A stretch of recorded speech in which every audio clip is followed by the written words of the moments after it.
Brainstorming for our game, essentially, initially we decided it was going to be either a battleship kind of game or like a battle simulator kind of game.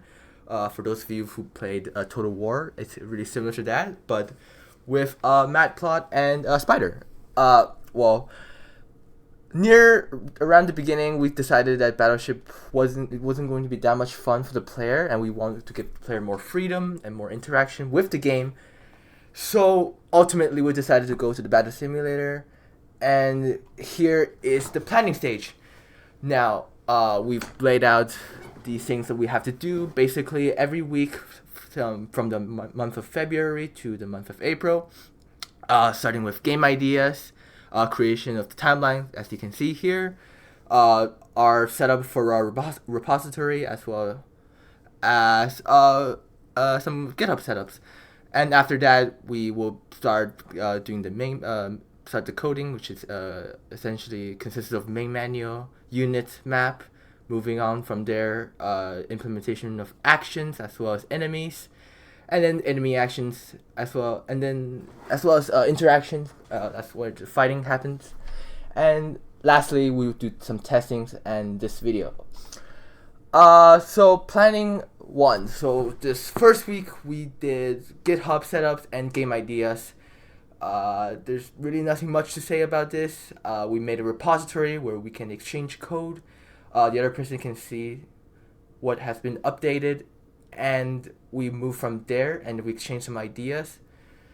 And here's the slide that pretty much explains like a little bit of like it gives pretty like good summary of what is what we're trying to do here.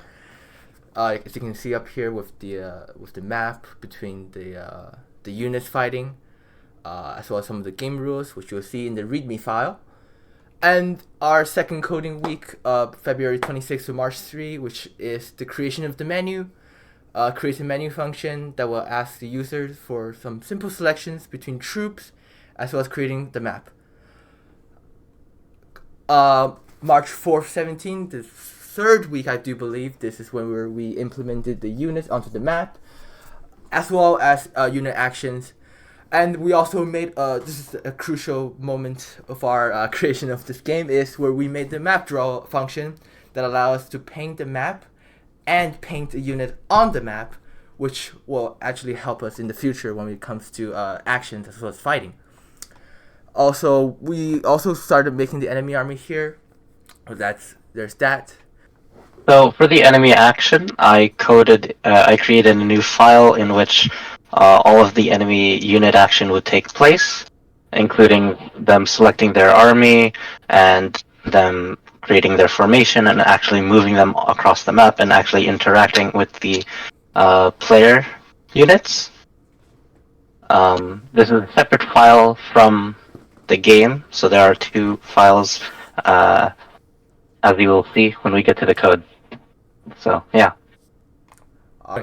Challenges. I had some issues with the player and the enemy units. Essentially, it came down to not being able to have both enemy and player on the grid that represents this. To have both of them to represent the same class. So if a player has an infantry, and the enemy also has an infantry on their side, I can't. Well, for a while, I couldn't get them to display different colors while maintaining the same unit class. Essentially, that was the issue.